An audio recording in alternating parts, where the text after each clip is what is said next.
Okay, that's just being lazy. Is it gonna let you advance? There we go. Okay. So marine protected areas, or what we call MPAs, are just one tool in the toolbox of marine and estuarine habitat conservation. They benefit our habitats in a lot of different ways. They're really great at conserving biodiversity and ecosystems. They're great at increasing fish size and abundance, ecosystem resilience, especially against climate change and fishing, educational, recreational, and cultural practice opportunities, increasing in marine tourism, right? People who want to go out and run kayaks or go scuba diving, so local economic impacts, and provide reference sites for long-term research and monitoring so we can better understand how these protections support wildlife and habitats up and down our coastline.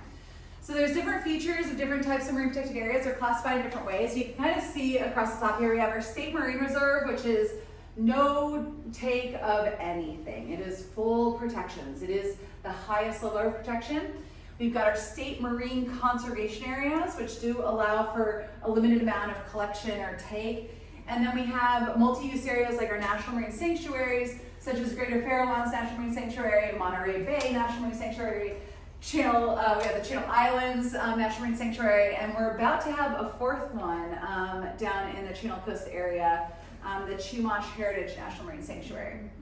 So with these MPAs, you can just see with this little diagram here, recreation is allowed, but you don't see any fishing activities. In the state marine conservation area, there is fishing allowed, and then lots of recreation throughout. So I think that designates like a whale watching boat that we've got over there. So you can also, in those national marine sanctuaries, there's often commercial fishing that is allowed and commercial collection of kelp, whereas within the state marine reserve, extractive activities are prohibited. So this is our map of marine protected areas. So we're right in this region down here. The Marine Life Protection Act was a science-based, stakeholder-driven process to establish a network of MPAs in California. And that process was a many-year process, but by 2012, a network of 124 of them were established all on the coastline. You'll see how it kind of looks like confetti. It's all these different colors, and those are the different types of designation. So in addition to state marine reserves and state marine conservation areas, there are also state marine parks, state marine recreational management areas, which allow for hunting of waterfowl. Special closure, which we do have quite a few of them in this area. That's that kind of pinkish fuchsia color, and that's specifically for marine mammal and seabird and shorebird rookeries. And those ones can sometimes be seasonal, but more often than not, it's just no entry for that area because of that habitat. And it's often found on offshore rocks, like in the Greater Farallones. So the different goals of the Marine Life Protection Act is protecting biodiversity, rebuilding populations so we can fish in the future, enhancing research, education, and recreation. This is where we fall right here, right? And then, of course, protecting marine heritage for the tribes that live here in California, managing, enforcing, and also being able to collect sound scientific data, and then also having the whole network of 124 work as an ecologically connected network. So Justin actually brought the boffs. So we call these big old fish, we call them boffs, B-O-F-F-F. And what that means, it stands for big, old, fecund or fertile female fish. And as you can see, as fish grow larger and older, they have the ability to produce more offspring with each reproduction cycle. So when you protect habitats and protect species from being fished, they have the ability to grow older and bigger and reproduce at an amount that's a lot bigger than the small ones. So those bigger, older ones, as they reproduce, they also have the ability to spread their larvae into other areas. And that's where we come into our ecologically connected network. Now, if you create just one big MPA with nothing else around it, its larvae will disperse into the immediate surrounding area. But with our network of 124 MPAs, some of them are a little bit smaller in size, but they're spread all the way up and down the coastline, And that allows that larval dispersal as well as genetic diversity to spread between those protected areas. And then of course you look at that area outside of the marine protected areas that can be fished. And so you've got those fish and invertebrates like crabs and lobster that will be out of the protected areas as well. So here's kind of like an example of that. You see these different habitats. So you've got little patches of kelp forest and showing how the larvae will disperse and repopulate other areas that have been fished. So within our MPAs, we also have long-term monitoring that's happening to monitor the different habitats between rocky intertidal and kelp forests, mid-depth rocky reefs, deep water, sandy beach, estuaries. We've got lots of ocean observing, looking at oceanographic properties and the connectivity between the MPAs, so the dispersal of larvae between them. And then of course, the really reliant non-consumptive uses like tourism and consumptive uses like California's very robust fishing industry. So MPAs also really help when it comes to climate resiliency. So they promote genetic diversity to keep populations really strong. They protect coastal habitats that can help with carbon sequestration and storage processes, or even with estuaries filtering runoff and water and pollutants that are coming from inland areas. Reducing human stressors on certain habitats. Let's see, what else? They protect apex predators that are really important to keep healthy populations. And of course, they can provide stepping stones for the dispersal and safe landing zones for climate migrants. So part of climate change, the reality of climate change and how it's impacting our ocean is it's increasing the temperature of the ocean, and it's also making the ocean more acidic. Now, the temperature, climate migrants, what we're going to start to see here in Northern California is that southern species are beginning to make their way north because the water is getting too warm. And so they're going to increase competition with species that are used to being here. So it changes that. But if you've got these protected areas and you've got good, really healthy genetic diversity, that's going to allow them to be healthier and more resilient to these changing oceanographic conditions, as well as the changing composition of the animals that are in the environment. All right, so we do have, on this slideshow, I have just hidden the ones that talk about Mendocino, but I do, for the folks up in Mendo, have a whole set of slides that cover the Mendocino ones. So this is our general area. You can see on this map all of these colored dots. The yellow dots are our state parks, and all the little colorful dots are the marine protected areas. So you can see in this section of the coastline between Sonoma and Mendocino, do you see that high concentration along here? You don't see that again until Monterey Bay. That's the really special thing about this section of the coastline, and the Monterey-Santa Cruz area is really high concentration. And that's something to be proud of. That is something that I hope that you all are very proud of, that these protections are in place. Now in Sonoma, we've got quite a few of our state marine reserves. Again, those are no take of anything, no collection. We've got 4 of those. We have 4 SMCAs, the state marine conservation areas. And then we've got 2 of the state marine recreational management areas that allow waterfowl hunting, which is in Russian River, Smyrna, and Estero Americano, Smyrna. So the definition of take is, and this is a one that people don't realize. So the definition of take is to hunt, pursue, catch, capture, kill, or attempt to hunt, pursue, catch, capture, kill. So if you were attempting to pursue an animal, even if you're trying to, that counts as take. Okay, so that's really important in those state marine reserves where no take is allowed. All right, so let's look really quickly at some of the MPAs here in the Sonoma coast. So this one is the one that's, we're gonna kind of go north to south here. This is Del Mar Landing State Marine Reserve. This is not associated with state parks property, but again, whenever you see the red on a map or on this presentation, red means stop, no go. That's our State Marine Reserve top protections.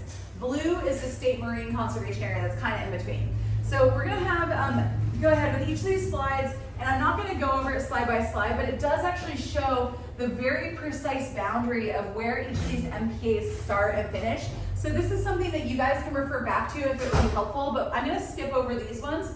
Next one is Stewards Point State Marine Reserve, which of course is this big red one that wraps around the smaller Stewards Point's SMCA, okay? So the red is the no take and the blue is the limited take as the State Marine Conservation Area. And this of course surrounds Salt Point State Park down here at the south end.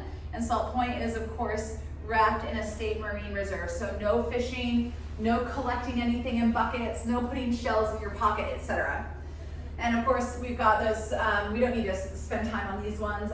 Stewards Point State Marine Conservation Area, so again, that's looking at this blue one, but it's not next to any state parks property because of course Salt Point is just south there. Now there are like specific allowed species, and these are details about like what's allowed and what's not. I'm not going to go through it with all of you because of our limited time, but this information is here for you, showing a couple of different types of collection that we see along here. So more boundaries of the SMCA that is inside the red of the State Marine Reserve. And the cool thing that you guys need to be on the lookout for is something called fishing the line. And that's when you will see fisher folk who will line themselves up right here to be as close as possible to the fully protected area, because they know what we call the spillover effect of the dispersal of those larger protected animals in here who will sometimes swim out of bounds and be able to be fished. And it's perfectly legal to fish the line. Yeah, it's perfectly legal to fish the line as long as they're not coming into it. All right, we've got another one, the Salt Point State Marine Conservation Area, which surrounds Salt Point State Park.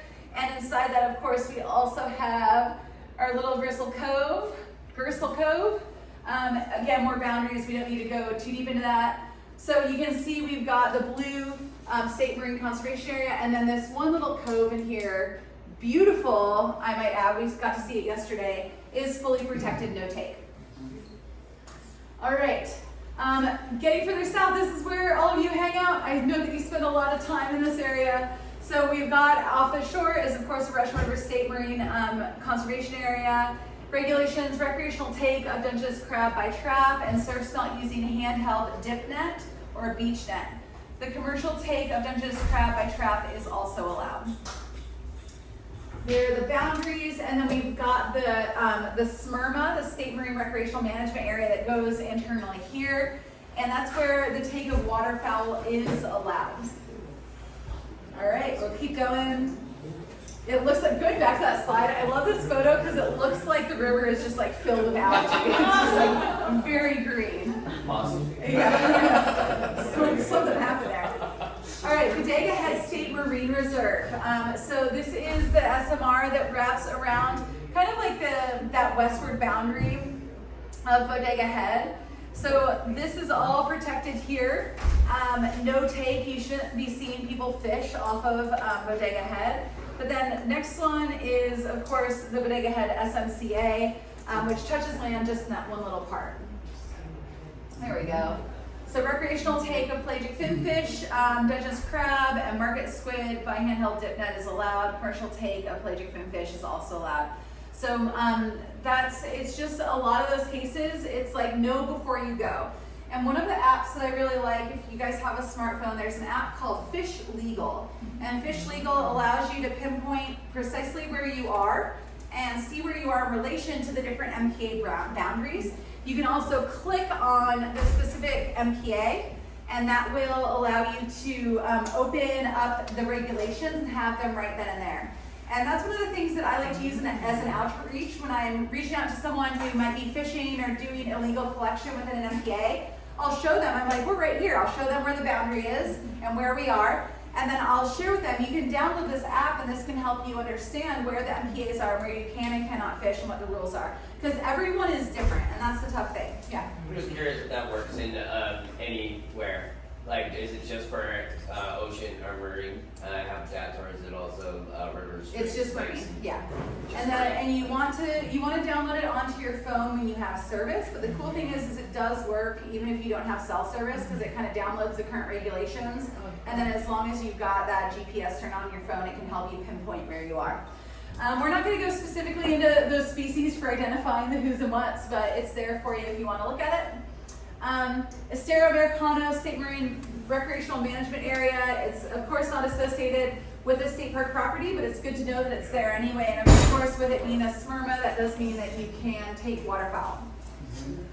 Okay, compliance concerns. So how funny is this? This is talking about Guerneville Cove being a state marine reserve, and some fishermen hung the catch that they just pulled of all these beautiful rockfish that they pulled out of a no-take area, and they hung it on this sign. Can you believe that? Yeah. And those are some really nice rockfish too. Those things are not small, and they probably came out of that protected place. So they did compliance forums. Did anyone attend the MPA Collaborative's compliance forums? A couple of you did. Yeah, that's great. Thank you for providing that feedback. So they were, they recognized that there's both offshore and onshore issues happening. Adjacent, so access points to the next MPA, above mean high tide. I'm not sure what some of these notes mean that she included, but these are some of the things that they're looking at when they're talking about compliance and identifying where there are compliance concerns. And again, what does this mean for you as volunteers? It means that you always have the opportunity to educate.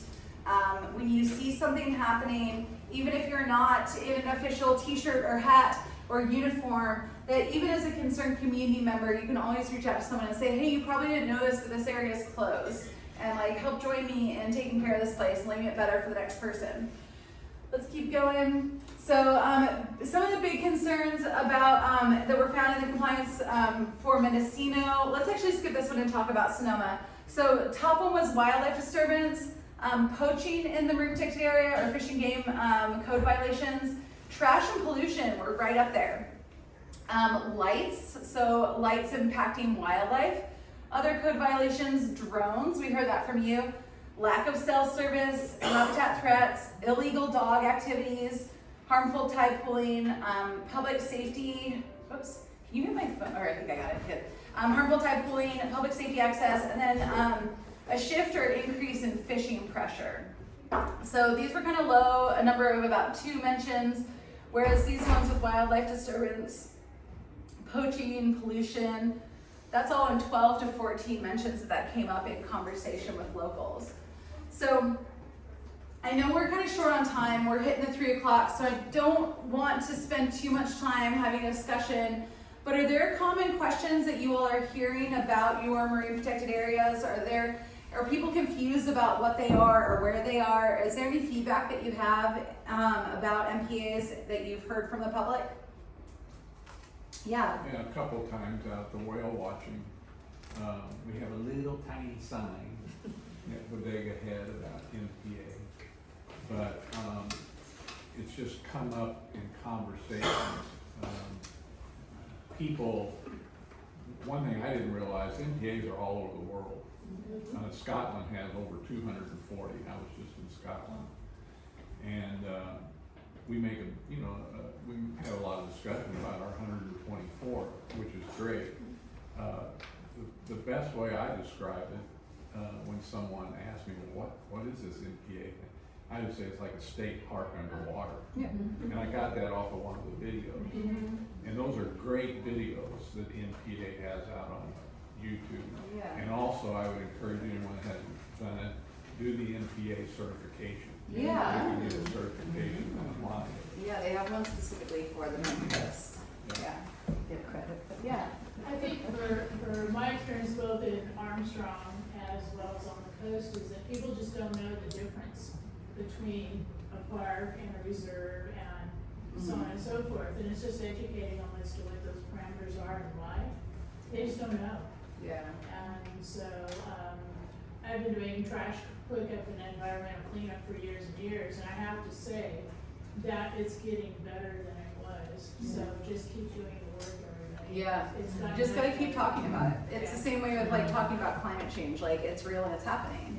Yeah. And really with the protections with MPAs, it's all about know before you go. Like I work in MPAs, I'm talking about these all the time, and I don't, the only rules that I know for sure are the ones that are right next to my house, because I've done a lot of outreach and I've talked about them a lot. And that's where having that Fish Legal app is a really great tool for our staff and volunteers, but also to share with visitors, so that you can like show it right there on your phone and show it to them and how it works, and then suggest that they download it so that they can carry that on, and also letting them know this is a tool that can help you understand these rules because they vary so widely, and it's just know before you go, know where you're going, so that you don't haul out all your gear and then you get down into a state marine reserve and you realize you can't fish there.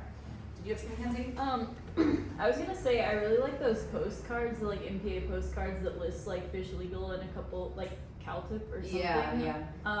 And I was gonna check and see if we could make sure we're like stocked up on those, because that's a great thing to like hand out to people that are not sure about the regulations. Yeah, you they can wanna get those download from the them. MPA Collaborative Network. They've got a bunch of them, yeah. Is there another hand? Yeah. The biggest issue I've seen on the Sonoma coast is less about MPAs and more about the erroneous notion that if you're not in an MPA, anything goes. Yeah. And so I found it helpful to have on my phone the Fish and Wildlife regulation as well. Yeah. So that, And they need a fishing license too. Yeah. exactly, and they, yeah. Yeah, Can Justin? you just tell people what CalTip is and Oh, yeah. use it? Yeah, definitely. That's a great suggestion. So CalTIP stands for Californians Turning in Poachers and Polluters. And I don't know if you have the number on your phone. I've got it on mine. I can look it up right now. So CalTIP is not only a 1-800 hotline, but it is also an app that you can have on your phone that can allow you to submit anonymous tips. However, it can be difficult to submit if you are in a place with low reception, whereas making a phone call is a great way to go. The 800 number for CalTIP, if you'd like to add this to your phone, is 888-334-2250, or you can search CalTIP on Department of Fish and Wildlife's website or just in Google, and it will give you information about the smartphone app as well as the phone number to call. The cool thing with the app is you can take a picture of the person, their car, their license plate, you know, subtly, you know, I've done things where I don't feel safe like identifying that I'm like taking photos of them, but I'll just like be like pretending I'm taking a selfie while I'm like shooting photos over my shoulder, or like, oh, I'm taking pictures of the tide pool animal, click, click, click, you know, to do that subtly and submit. The thing to know about CalTIP is if you submit through the app, it will take a while before they identify. So if you want an immediate response, if you see something like in a state marine reserve, someone is like hauling off a big old line of rockfish, and you want to see if you can get a wildlife warden immediately, that's when you want to call the phone number. That's a better response. Regardless though, I'd like you to think about and Justin, thank you so much for bringing this up because I might have missed it, but every time you make a phone call or a submission to CalTIP on the app, you're putting in a little red flag in your location, okay? So if you're frequently seeing violations in one particular spot, you're putting a red flag for Department of Fish and Wildlife, and they would probably also share it with state parks because we are co-managers of the coastline in a lot of these areas. And state parks does have the ability to do enforcement. So in the instance of if a fish and wildlife officer isn't available, NORCOM might call state parks and say like, hey, can you go down and check this out? There's like an egregious violation happening against a marine protected area, and if there's a ranger in the area, they'll try to make it out. Thank you, Justin. I appreciate that prompt. Okay, we are over time. Are there any other questions? Where can we get the park ranger sticker? Yeah. So every state park district that I know have kind of made their own. Okay. But like they're in San Luis Obispo, the cooperating association that we have there, they actually made little metal tags So like my dog has been certified as a bark ranger, and they gave me a little a little bark ranger tag that's on Banjo's collar, and they actually they sell them, like you can do a $10 like course to like get your dog certified as a bark ranger, but it's essentially you're just learning the information for like how to be a responsible dog owner in a park.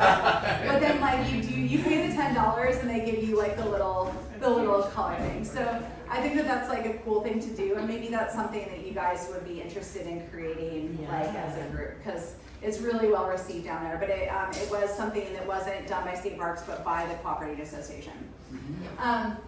I do want to draw your attention to some of the freebies that we have at the back of the room. We have marine protected area coloring books. Please take those and share those with students, whether that's in your programs. I know Justin said there's a stack of them. You guys still have a bunch, right? Yeah. But he just keeps like hitting his head against the desk. There are also stickers for you back there. Please, help yourself do some stickers. The larger interpretive guides, we've given a handful of those to a couple of the different organizations. Those are probably not going to go so much to volunteers as we want to put them into staff members' hands. So if you are representative of an organization that is not State Parks or Stewards of the Coast and Redwoods, and you want to take one to another organization, we're happy to share it. It includes information for marine protected areas along the entire Sonoma-Mendocino coast. Michelle, I was thinking too, we should get one to Noyo Center. Do you want to take one and make sure it gets to Noyo Center? So I would say don't take those thick books just because we're trying to get that to places where they can be shared amongst a lot of volunteers. But please do take the coloring books and stickers. Justin, do you have anything else back there? These are going to be check-outable. Check-outable, the box. We got a handy dandy binder, watertight box, and they're going to be located at Jenner, so you can check them out for. And I can demonstrate really quick how I often interpret these so that you guys can see. So you've got 3 sizes of fish. This is a vermilion rockfish, and it's trying to really hone in on that boff, right? So you've got 3 fish here, and they all say on the front of them, how many young can I have per year? So I'll sometimes have these on the table, and I'll say, it'll be a guessing game. So how many young do you think I can have per year, Steve? How many do you think? 7. 7, all right. 100. And then you can So actually, this one small fish can have 150,000 young per year. So a lot more than 700. You're close, but not Thanks. 150,000 though, that's amazing. Okay, so if this little size can have 150,000, how much do you think this one could have? 750,000. 750,000. Okay, she's going big. You're going around. Okay, let's see. Let's turn around. Got someone calling me right now. Okay, I can have 700,000 young. So that was a really good class. Okay, so we've got this little guy, 150,000. But look at you, just barely double the size, and suddenly it's 700,000. Whoa! Okay, so if we know we have 150 and 700. Look at this big mama. How many do you think she can have? If this one is 150 and this one is 700,000, how much do you think that this big mama could have? 1 billion. 1 billion. All right. Close but not quite. This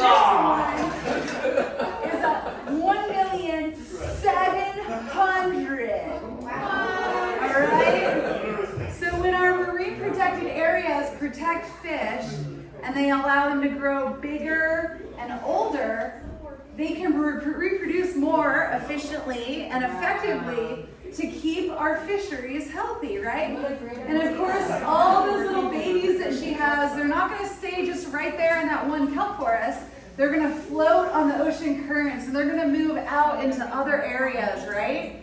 And they're going to help repopulate our kelp forests and our rocky reefs, and of course they're going to swim outside of the marine protected areas, and them. Yay! Yay!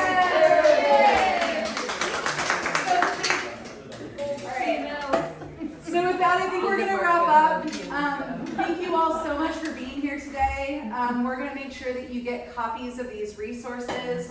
We're gonna work with Stewards staff to make sure that we get other editions of these coastal safety toolkits out so that they can start to be integrated and given to teachers prior to their arrival, and you can also have them for your own information. We are available and we'll be supporting you from afar. I know that we're not here in your community, but we'll mostly be interfacing with Stewards staff, and then they'll be trickling down the information to the volunteers to make sure that you guys have updates from us.